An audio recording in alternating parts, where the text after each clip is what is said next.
Assalamualaikum warahmatullahi wabarakatuh. Teman-teman sekalian, berjumpa lagi dengan saya Ayu Tiara Latifah. Kali ini saya akan membahas pelajaran konsep dasar biologi. Kita memasuki materi tentang metabolisme sel, reproduksi sel, dan replika DNA, bertujuan untuk memenuhi syarat ujian akhir semester atau UAS. Nah, sekarang kita memasuki materi metabolisme sel. Sebelumnya kalian harus mengetahui dahulu bagaimana sih bentuk metabolisme sel itu.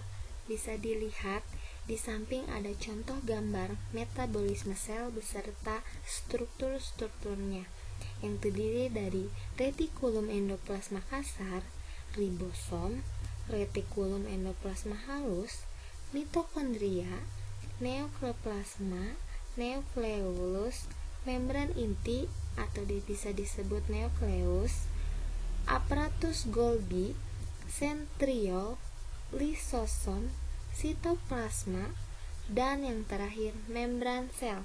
Jadi kalian harus mengetahui dahulu apa sih isi-isi struktur-struktur dari membran sel itu ya. Jadi metabolisme sel itu adalah suatu proses kimiawi yang melibatkan pertukaran zat atau organisme dengan lingkungannya, di mana pada proses ini memungkinkan sebuah organisme untuk melakukan timbal balik dengan lingkungan, memproses energi, tumbuh dan berkembang biak untuk mempertahankan hidup. Jadi metabolisme sel itu rangkaian proses kimiawi yang terjadi dalam sel-sel tubuh untuk mengubah zat gizi menjadi energi. Nah, yang selanjutnya ada kontrol enzim dan jalur metabolisme. Yang pertama ada kontrol enzim.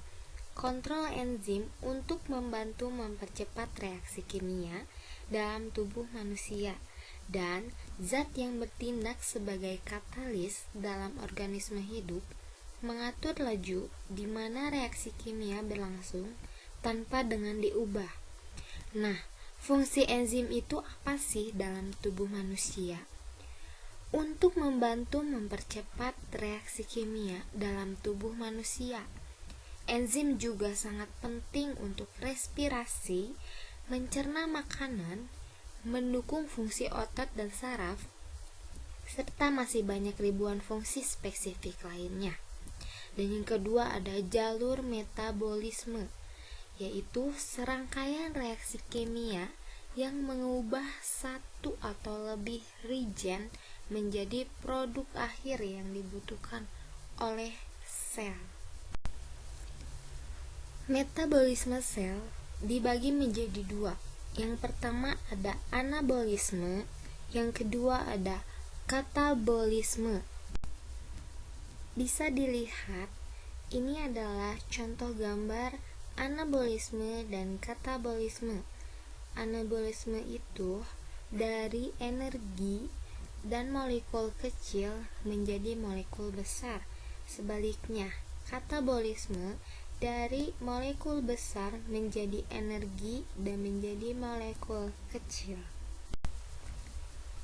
Kita bahas dulu tentang anabolisme.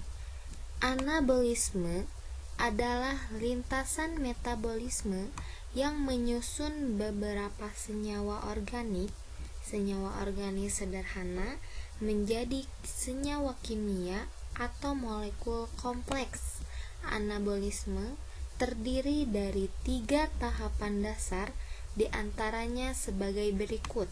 Yang pertama ada ATP atau adenosina trifosfat, yang kedua ada respirasi, yang ketiga ada redoks atau reaksi reduksi dan oksidasi. Yang pertama ada ATP atau adenosina trifosfat, adalah suatu nukleotida yang dalam biokimia dikenal sebagai satuan molekul pertukaran energi intraseluler. Artinya, ATP atau adenosina trifosfat dapat digunakan untuk menyimpan dan mentransfer energi kimia dalam sel. ATP dapat dihasilkan melalui berbagai proses seluler, namun seringnya dijumpai di mitokondria melalui proses fosforilasi oksidatif dengan bantuan enzim pengkatalisis ATP sintesis. Terbentuknya ATP atau adenosina trifosfat dari proses gliklosis yang berlangsung pada mitokondria. Mitokondria adalah organel sel yang memiliki membran internal tempat berlangsungnya gliklosis. Gliklosis adalah reaksi pemecahan glukosa dari makanan menjadi asam pirufat dan ATP. Rumus ATP atau adenosina trifosfat itu ada C10, H16, N5, O13, P3. Yang kedua ada respirasi. Respirasi adalah proses dekomposisi atau penguraian senyawa organik kompleks menjadi senyawa yang lebih sederhana. Pada proses dekomposisi dapat menggunakan oksigen atau respirasi aerob maupun tidak menggunakan oksigen atau respirasi anaerob. Respirasi secara sederhana bisa disamakan dengan pernafasan. Contohnya, saat oksigen dari paru-paru berpindah ke darah. Dan yang terakhir ada redoks atau reaksi reduksi dan oksidasi. Yang pertama itu ada reaksi adalah singkatan dari reaksi reduksi oksidasi yang berlangsung pada proses elektrokimia. Yang kedua ada reduksi adalah reaksi yang mengalami penurunan bilangan oksidasi dan kenaikan elektron. Yang ketiga ada oksidasi adalah reaksi yang mengalami peningkatan bilangan oksidasi dan penurunan elektron. Jadi redoks ini atau reaksi reduksi dan oksidasi menjelaskan tentang penambahan elektron oleh sebuah molekul, atom, atau ion. Nah, selanjutnya ada katabolisme. Tadi yang pertama itu ada anabolisme, sekarang katabolisme. Katabolisme itu apa sih? Katabolisme adalah proses pemecahan molekul-molekul besar dan kompleks menjadi bentuk yang lebih sederhana. Dan salah satunya adalah kalori atau energi. Dalam proses katabolisme, tubuh membutuhkan bantuan hormon dan zat tertentu. Berikut ini adalah sejumlah hormon yang berperan dalam proses katabolisme, ada 4. Yang pertama ada kortisol, yang kedua ada sitokin, yang ketiga ada glukagon, dan yang keempat ada adrenalin. Yang pertama kortisol.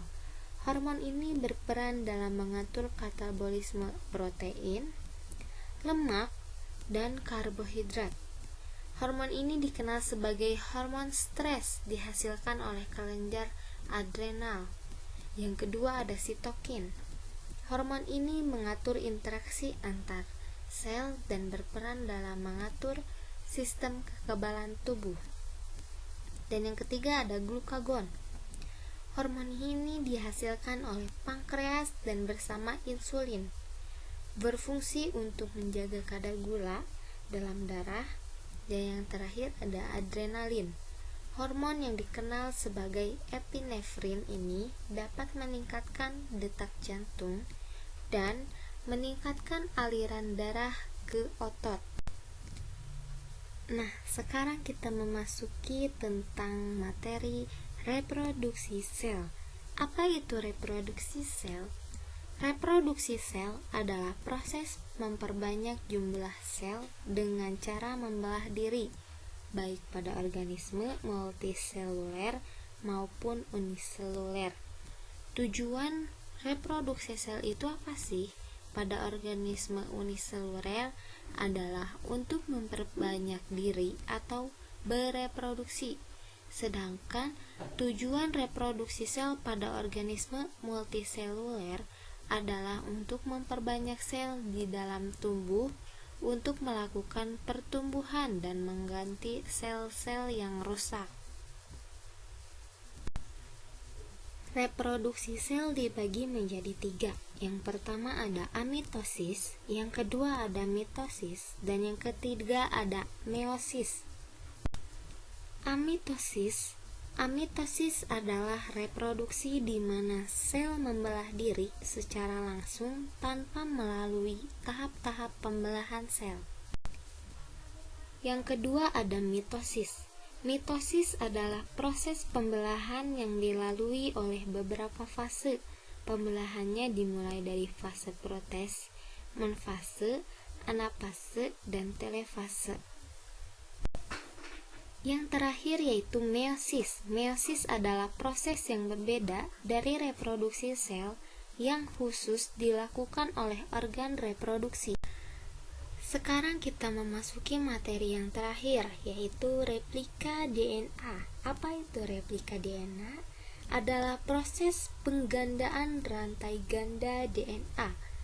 Penggandaan tersebut memanfaatkan enzim DNA polimerase yang membantu pembentukan ikatan antara nukleotida penyusun polimer DNA.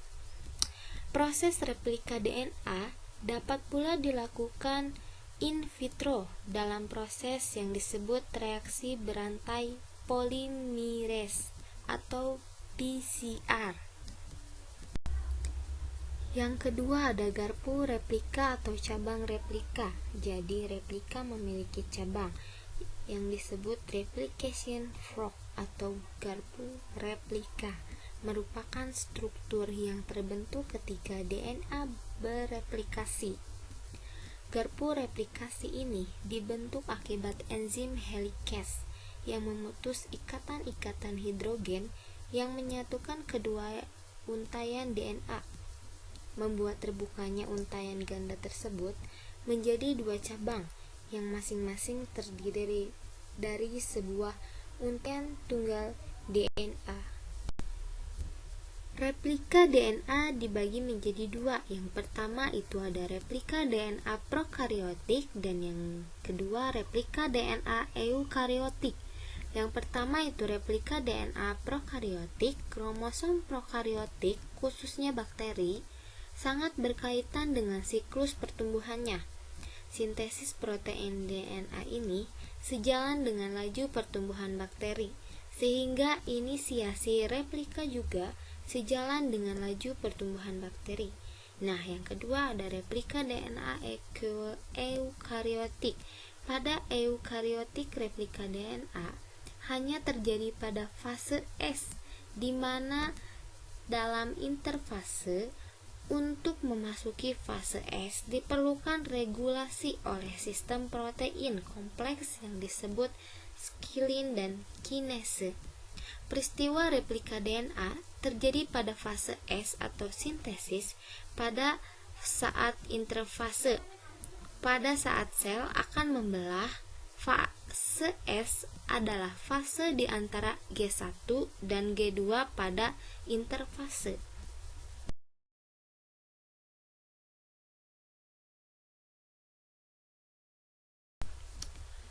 Baik teman-teman, materi kali ini telah selesai tentang metabolisme sel, reproduksi sel, dan replika DNA. Demikian akhir presentasi saya. Semoga bermanfaat untuk kita semua. Terima kasih atas perhatiannya ya teman-teman.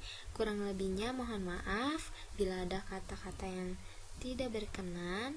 Semoga apa yang disampaikan barusan adalah awal untuk kita menerjang badai kehidupan.